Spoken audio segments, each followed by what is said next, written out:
Welcome, guys, to yet another round from the Ultimate Time Wizard in YCS Birmingham. We are in round three, and we have two special decks for you, right, Alberto? Yeah, on one hand, we have a very interesting deck we don't really see often, which is the Assault mode. And I have to say, I'm a fan of the deck because once Hmm. the Stardust Dragon Assault mode hits the field, honestly, it's almost impossible to get rid of it. So it would be very interesting to see the deck in action in this round. And on the other side, I think there's a deck you are quite familiar with, right? Yeah, absolutely. It's a frog, a Fishburg kind of turbo deck that I've also been playing around as of lately in Time Wizard 2010, and it's really strong.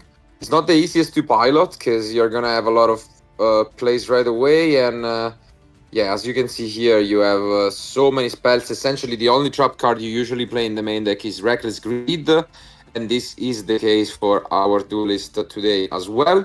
And we have actually recorded a video back at YCS Bologna on some of these combos, which you can go and check out on YouTube as well.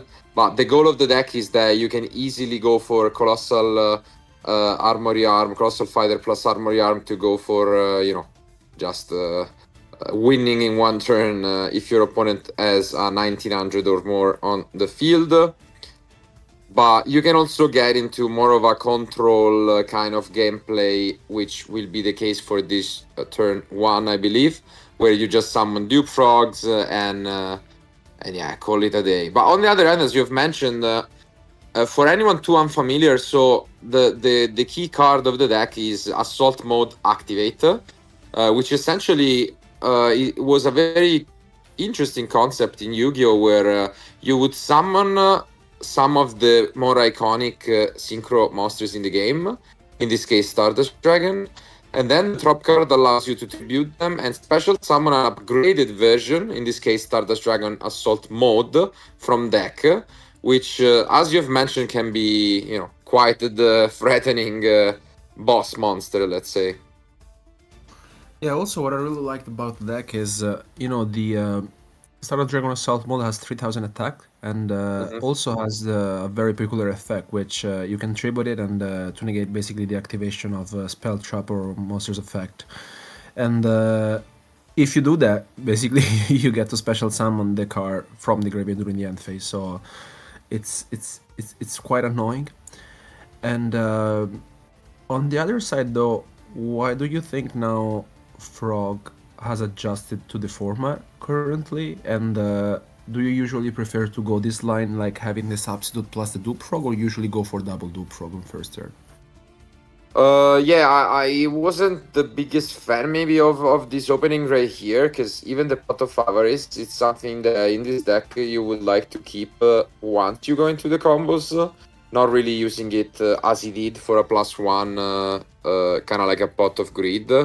Usually the idea is that you set up turn one, and yeah, you can go for dupe and keep the substitute if you don't have a card like salvage available, and then they will struggle with dealing with it, and then you can just build a lot of advantage. Probably flip a reckless grid now if it's the case.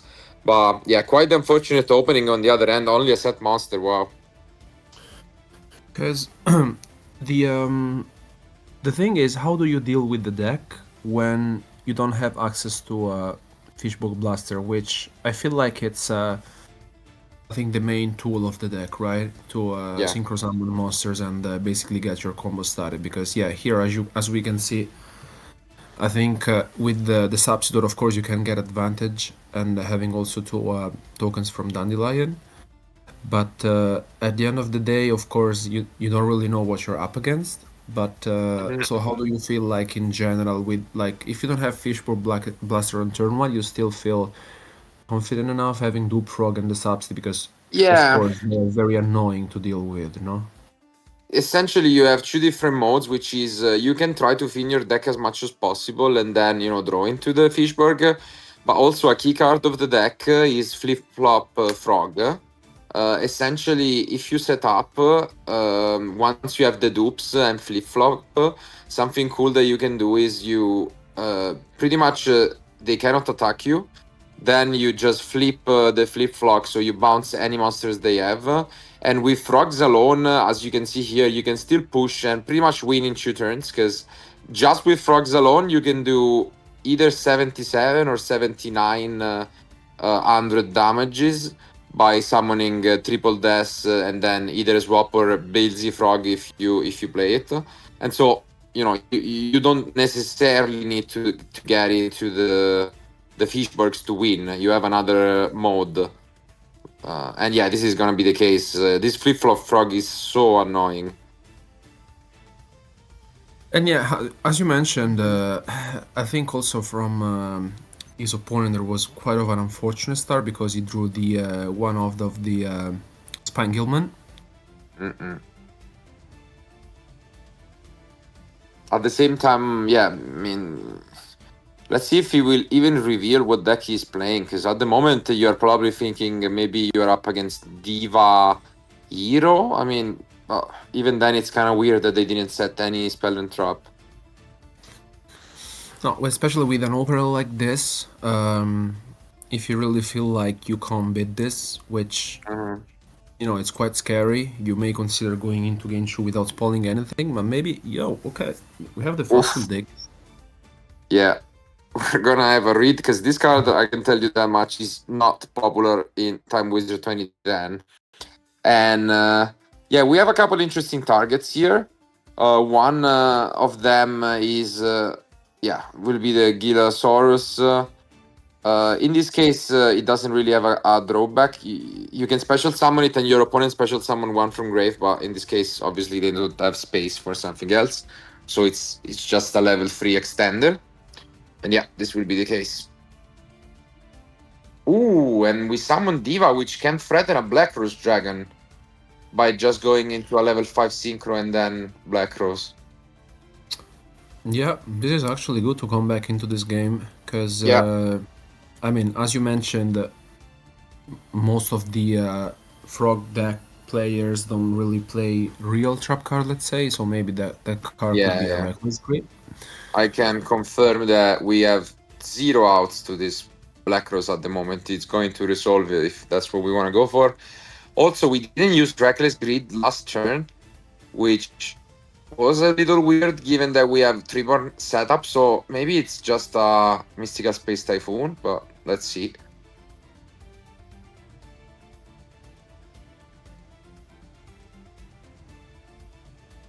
Yeah, Black Rose it is. We are having a think, so not sure what there could be to think about. Yeah, I mean What's the it's reckless? reckless. Yeah. Mm-mm. So we're gonna be able to draw a couple cards and then still resolve the double dupe, but we lost a lot of field presence and we didn't really have access to another substitute. So right here, for example, we can get the flip flop back from the graveyard, or just search the deck for something more, like this swap frog. But as you mentioned, I think it would have made sense to activate the Reckless Grid before, especially because your opponent only set a monster. So with that hand, and considering you can easily Mhm. close the game, if you draw a Fishburg, essentially it's like it's over. Even if you draw 1 for 1, for example, no? Absolutely. And yeah, still the good news is we have something like 7 cards in hand. We're gonna skip our first draw phase, but we have picked up another pot of avarice, which is pretty big here. Let's see. Obviously, as you've mentioned, the goal is to get to another subsidy. We have 3 salvages in the deck, so I also we feel like when there's the first pot resolving, it's very difficult for the deck to lose it. I mean, I yeah. really feel like once the first pot resolves, you are already in a very good situation, and Mhm. you have a lot of good cards that you can draw. And yeah, I think you draw into the Fishburg as well. Yeah, he drew Fishburg and a second Reckless, which is always nice when you're locked, but I'm not sure if he has access to Substitute. Let's see, because he didn't have a second one, so now he's just gonna go for this special summon swap. Do we have any access to Substitute is the big question, because without it, as we have mentioned, you can play without Fishburg, but you cannot really play without Substitute, and I don't think we have it. So we are just gonna, push 2000 or maybe get into a synchro, but that doesn't sound too great. Yeah, we just push 2000 and call it a day. Which is why I would have liked maybe to get back from the graveyard the at least one flip flop instead of double swap, but it is what it is. Yeah. Especially, do you really understand what his opponent could play? Because he didn't really see much. He saw Fossil Dig, Diva. Yeah, So Fossil Dig is confusing. I yeah, would have no idea what we are up against. And there it is. Okay. Yeah, this is another interesting card. It's gonna have a read edit. Essentially, it's a tutor assault beast. It's 1900, but you can discard it to get the assault mode activate. So at least now he should know what the goal of his opponent deck is. Just spam Stardust. And the only thing I don't like here is I think we set the Mystical Space Typhoon, which is gonna lock us away, yes, from the Treeborn. yeah. You could have potentially activated on your own Reckless Grid. Especially because now we have picked up the salvage. Yeah, that would have been huge. Yeah. However, if we see the line, this game is pretty much over because, as we have mentioned, the keyword is once your opponent has a 1900 attack monster, it pretty much doesn't matter how many life points we have. If you do have Substitute plus Fishburg, you can easily go into Colossal Fighter Armory Arm and call it a day. In this case, it's even easier because they're only on 3000 life points, but yeah, this is pretty much what is gonna happen now. So fast forward a couple of moves, and I don't think we are gonna give him much of a chance. And yeah, this is exactly what's going to happen here. Yeah, here basically you can do either a Brayonock and bounce back, enter Battle Phase, and seal it, but you have so many different options. So let's see. I think he's going for the Colossal, and here it is. Okay. Yeah. Essentially, for anyone too unfamiliar, because this ruling would actually change not too long after Time Wizard 2010, but back in this format, this was a perfectly legal play. Essentially, if you go Armory Armas is doing now and you equip it to your opponent monster, you can continuously crash this Colossal, and while you're gonna take 100, they're gonna take 28 for the Colossal every time. So you only need to crash essentially a couple of times, given that there is no warrior in grave, so be careful of that. But I don't think that is the case, so we are good to go. And yeah, this is a pretty dominating game one from the Frog player. Yeah, unfortunately, we didn't really had the chance to see the assault deck in action. So hopefully, we will get to see some combo into the game too. And honestly, when you're up against such a frog deck, how do you usually approach the matchup? Is there any specific card you are afraid of? It's rough. Overall, it's rough because, as you have seen, one strategy would be not to leave any monster, but how are you gonna win the game? Because the reality is, again, this deck is taking the format by storm, but there are a lot of intricacies behind it. Because a lot of people might think, okay, I'm gonna try and not leave a 1900 on field, and that, first of all, that's already difficult. But in reality, that's not even enough, because the deck can actually just win even if you have a 0 attack monster on the field. as long as they have 7 cards between kind of like field and end, because what they can do is they can make double armory armor, and so essentially if you have a 0 attack monster it becomes 2000, and then they crush triple death frog into it, and that's enough. So uh, there are a lot of different combos, but technically the deck can still win easily. So it's mostly gonna be really, really tough in game one. But I think a lot of duelists should just adapt their side decks to, possibly include some annoying cards in the side deck. And this is the case for our duelist, because I see at least double copy of Skill Drain, which is obviously gonna be extremely important. At the same time, though, he also has an interesting card, which is Threatening Roar. Sometimes that card, although obviously it's quite different from Skill Drain, can also guarantee that you live to see another turn. So maybe that will be interesting. And also, like, how do you approach such a matchup if you're the frog player? Because looking at his Mm. side deck, he has more of a control side deck, let's say, with more Yeah. trap cards such as Dimensional Prison, like Jackie Break. Do you feel like is going to include some of this? Because if you don't really know what you're up against, then you don't. Maybe you're not super familiar with the deck. I think it will make sense, right? Yeah, I think that's what's gonna happen. Essentially, right now there are two school of thoughts when you're playing this deck. Either you just side against your opponent's side deck, so you keep this engine going, or you can have the approach that our player has, which is you can almost side 15, take out Regles, take out Dandelion and all of the combo cards, and you just transition into more of a traditional Frog Monarch. So let's see what he decides to go for, as our duelists are done siding. I want to see some assault mode action.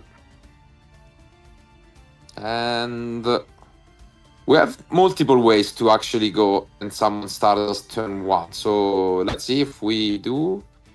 I see again the Fossil Dig.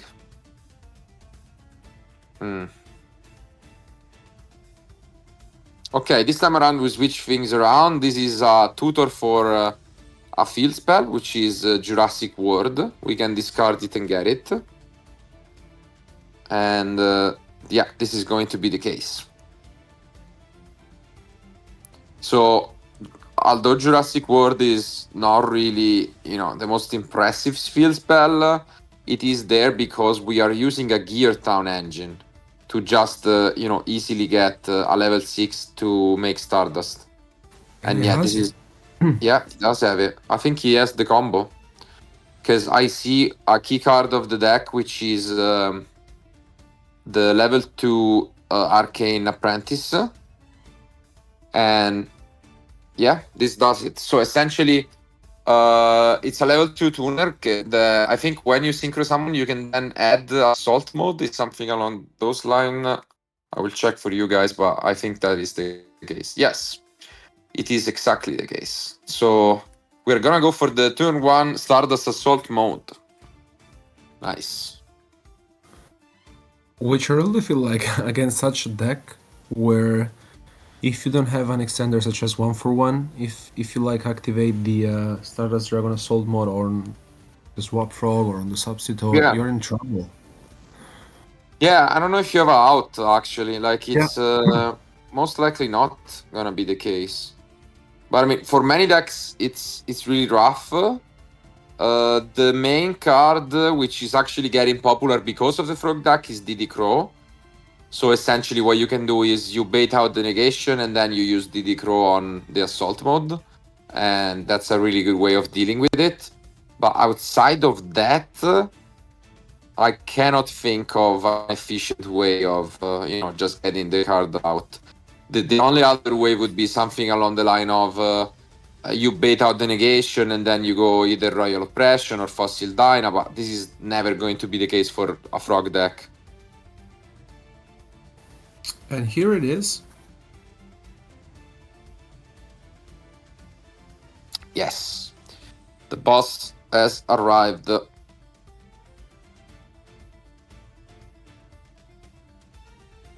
Yeah, gonna read it carefully, but unfortunately, it is a little bit of a custom card. I really feel like it's very difficult, honestly, to play against it, and for every Yeah, deck in this format, to be fair. Yeah. I think I would have actually used it on the Mario of Grid, though. I mean, it. Your opponent is telling you that they have Chew Water, most likely something that they want to get rid of. I think it was good to just use it right away. But I mean, you are almost no. It's practically impossible to lose if you like. They are never gonna deal 8,000 if you negate there. So maybe, but he doesn't think that's the case, and yeah, I'm gonna take more of a safe approach. But yeah, I don't know what could happen because again, I know the deck pretty well, let's say, and outside of maybe brain control to then try and push enough damage, I don't know how you are ever gonna be able to force out the card. Yeah, and that's exactly what happened, because he just passed. Yeah, But we mentioned it. I think it's super difficult to get rid of it. And here, yeah, it comes some other monsters on the field in the form of Assault Beast to deal some more damage. yeah. Now we attack. If it's not a dupe, but we can push the first damage.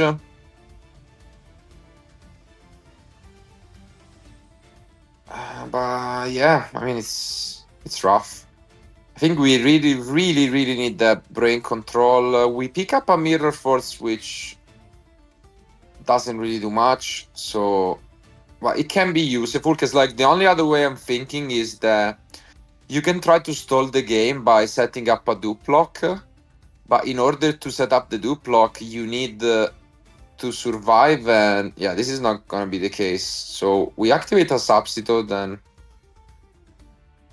so what I'm thinking here is, for example, if we bring a dupe frog, then we can use the Mirror Force just to stall. But what it does is that if next turn we normal summon another dupe or a substitute, at least we have set up the lock. And so, you know, it's kind of a stalemate kind of situation where we can wait it out until we draw brain. But here I would activate, honestly, the Stardust Dragon effect, because it's not going to, okay? No. I also agree with you because it's not really a, you know, modern Baron de Fleur kind of card. You can use it every turn. So it's really good when you keep on getting pluses with it. If you're never going to use it, it loses a lot of value. Because the thing is, he already normal summoned. He needs to have 1/1 plus a monster, and yeah, and then maybe. I mean, another extent, it's very difficult. Like, you know, a savage, but you know, I would have negated, to be fair. Like, I would have liked it. Oh, and it's a big pickup. Skill Drain.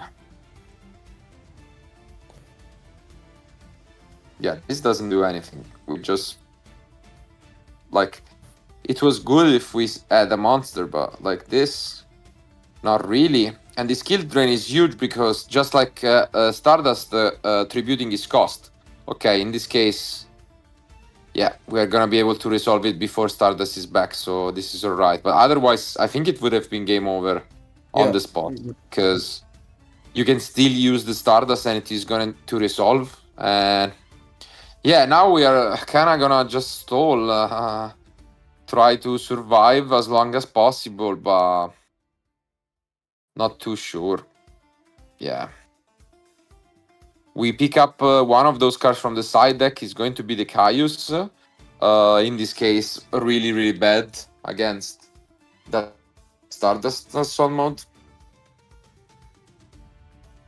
This is another card that we could possibly negate, but By the I way mean, it's played, not really. no, exactly. Yeah. And yeah, it's not going to. No, I think in this case it also makes sense because they are giving up Fishburg in the graveyard too, so you're okay with that. Mm,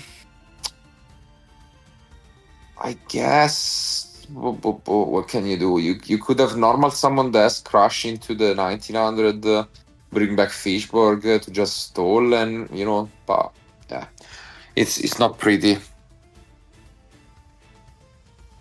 We are checking the extra deck, but I believe it has 3000 attack, right? Yeah. So No, with what he unless has, I'm not sure, honestly, he yeah, can do that.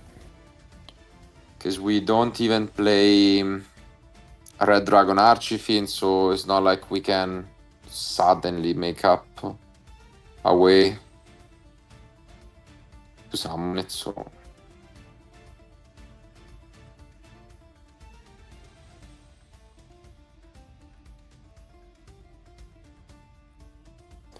Yeah, I'm not really sure here what may be the goal because, like, of course, you can tell he's trying to figure something out, but I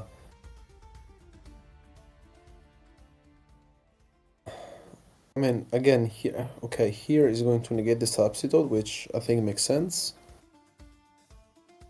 yeah, because again, as you've mentioned, the only way to get another substitute is 1-for-1, which is limited in 2010 Time Wizard. So I mean, and also essentially a key tip I want to give you guys to play around this deck is it's not really about what cards they have, it's about how many cards they have, because there are some thresholds at which they can go for those combos, and usually Colossal Armory Armor requires 5 cards in total, 6 possibly, depending if they play Beelzy or not.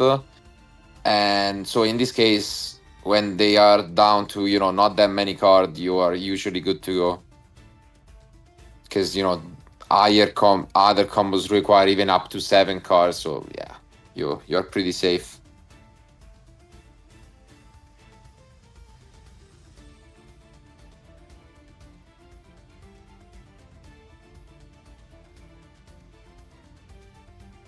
Let's see here if he can come up with something else, but no, he goes for the Fishburg once again.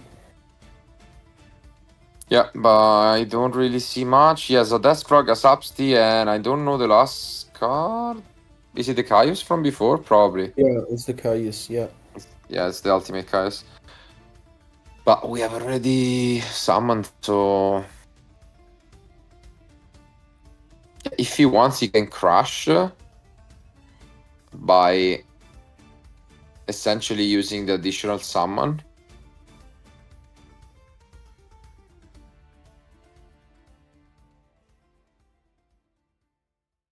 Yeah, it's just No, cooks. I think he has picked up his cards, yeah.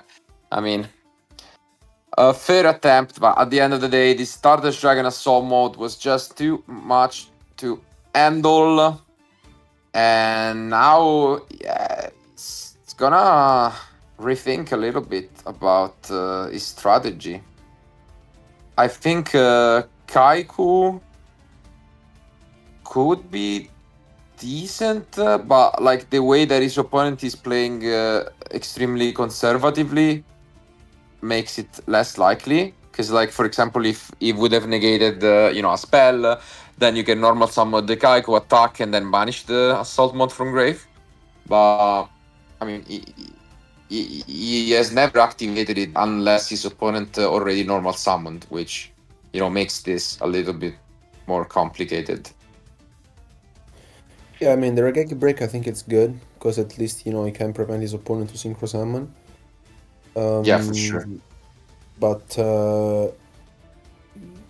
yeah, I mean, Rula needs to prevent the Stardust Dragon Assault mode from being summoned, because Mm-mm. I think it's more than an issue for I think for every deck in general, it's Yeah, I think as you've mentioned, Raigeki is good, Torrential is good, and also funny enough, I mean, unfortunately, he only has one copy, but Trap Stun is extremely good yeah. because I think it's actually completely game winning. Because if you chain it to Assault Mode Activate, they tribute the Stardust Dragon as cost. They usually at least use two cards to make it, so you kind of make a +2 out of it, which is yeah, just game on the spot.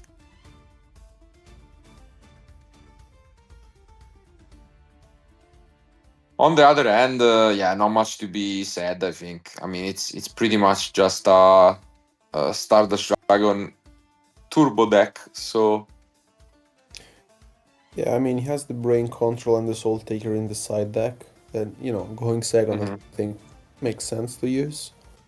Yeah, they are He's a good way to to just break the dupe block. Soul Taker, I was a fan, maybe not really in 2010, but a little bit down the line because similarly also against Dupe Frog, it makes these kind of cards miss timing because it destroys and then it makes you gain life points. So this is little bit of a nice interaction. But let's take a look. Is that no, it is 1-for-1. Yeah, he has one for It one is Fishborg. 1-for-1 Fishborg. The dream. The only thing better is 1-for-1 plus Dandelion. But yeah, this opening is rough.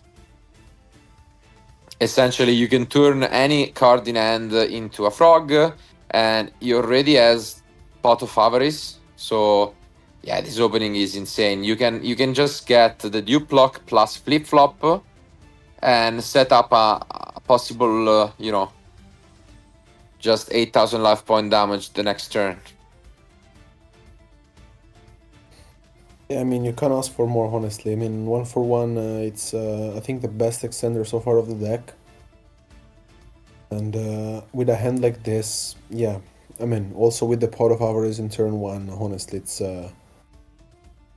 it's very complicated. Yeah.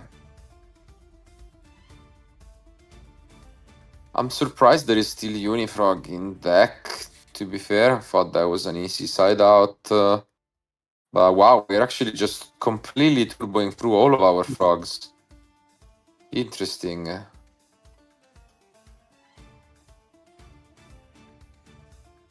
Do we have double avarice? No, just one. Oh, let's see. We activate the first. Just gonna, yeah, I wouldn't send substitute back. Yeah, I would send the dupe frog indeed. Yep. So this is the first +1. And we are still holding two spells. Not quite sure what they are, but I mean, all of the spells in the deck are quite good. Let's see what we can pick up. Caius and Swap. I think we have Brain. No, what is the first spell? Yeah, Brain and Heavy Storm. Yeah, maybe Brain Heavy. Yeah, I mean, that's pretty much a dream scenario. And yeah, I wouldn't go too crazy. I mean, even if you just make a flip flop here, I think that's completely fair.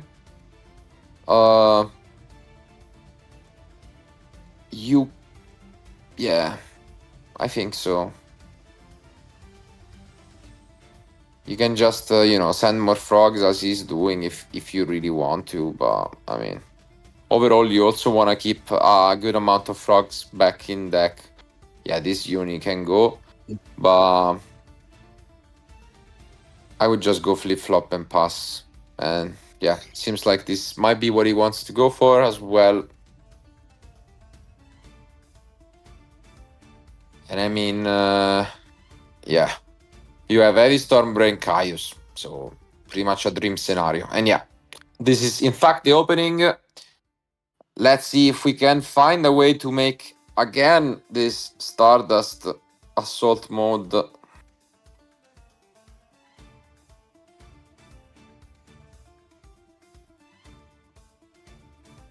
And regardless, yeah, it's gonna be a little tricky because once they have already comboed, it does get a bit weaker. But it seems like we might have it. So we start things off with Instant Fusion, another way to just, bring out... he has pretty much every level. In this case, it's going to be the level 5. Let's have the level 4. Oh, okay. Again. Maybe it's the Black Rose, yeah? Yeah. Also, I think you can make the dupe lose timing. Because... Yes, oh, okay. it's Arcanite. Nice. Then, no, not going to be the case. But is he playing the Arcanite? No, he's not. Because there is also an Arcanite Magician Assault mode, but unfortunately he's not playing it. Yeah, I don't see it in the list. Yeah, would have been nice, honestly, but... Yeah, because this would have been actually a pretty cool play, because you can destroy Substitute and flip-flop, and then still end on an Assault mode card. It's not quite as powerful as Stardust Dragon, but... Oh, I also see an interesting trap card. Imperial Iron Wall. Not quite sure what it is against Frog, but I think it's...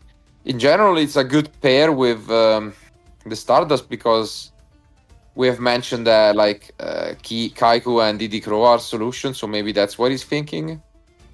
But yeah, it seems like it's a bit of an extreme, call against Frogs of all decks. Yeah, I think we just pop Substitute then, and yeah, flip-flop, no? Yeah, 100%. I mean, I think he didn't... Oh, yeah, okay. Yeah, there it is. Not sure, honestly, if this is... I think... Is this enough from him? Yeah? Not sure. I also think there was some consideration for just going Black Rose altogether. Because if you go Black Rose, you can go Chainlink 1, Apprentice, Chainlink 2 Black Rose, and just clear the dupe as well, making it lose timing. Because at the end of the day, if you're not playing the Assault mode, I mean, this Arcanite is not really doing much. So, let's see. In this case, it has been a really solid response, because we are gonna follow it up with Heavy Storm into Caius, which I guess in this case the Iron Wall would have been good against Caius. Yeah, just turning into, Frog Monarch, classic Frog Monarch mode. If we find a way to make the Stardust, it's really good here. Yeah. But I think, unfortunately, we might have drawn into the Stardust Assault. Not sure. We have another Instant Fusion. I was also thinking if would have been better to activate Brain Control on the Arcanite, get rid of one card, bring back the Fishborg and Synchro Summon. I don't know. Unfortunately, you cannot synchro with non-water. It has a restriction. Yeah. You can only synchro with water non-tuners, let's say. Oh, and this is a big pickup. Yeah, Good. the one Kaiku. The Iron Wall would have been Yeah, actually really good. And yeah, this is getting out of hand real quickly. Not the, not at the pace we expected with some combos, and now I don't know why we are setting this foolish Burial. Well, yeah, just playing mind games. But this is the pivotal turn. Can we find any response, or is it just going to be the Frog deck taking the win in round 3? We check the extra deck. As mentioned, we do have another Eastern Fusion, but do we have a tuner? Terraforming. Let's see. Gear Town is probably the choice. I mean, if we have another field spell, we can access the Gagiltron. But unfortunately, at the end of the day, it's probably gonna cost us the game because of brain control. So let's see. Okay, we now use the additional effect of Gear Turn, which is we can normal summon monsters with one less tribute. But yeah, I think we are now reminded that we must attack the Dupe Frog. And I think, yeah, that brain control is unfortunately going to be the game.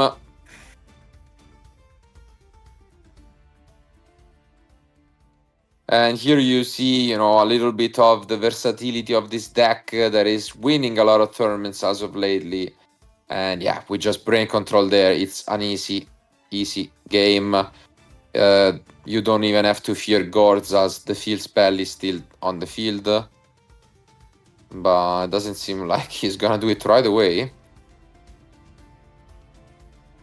Okay, I think we just go Armory Arm for bonus points. And yeah, this also does it. Well played. And yeah, it's gonna be 34 damage dealt. So it's game. Solid effort, but yeah, at the end of the day, I mean, the Frog deck just seemed too consistent for his opponent to deal with. But I mean, Game Shoe at least was a reminder that if you need just one more reason to give a try to 2010 Time Wizard, you can get a win with all possible decks, even a Stardust Dragon Assault Mode 1. So just try your best, and maybe you can get things done in this format.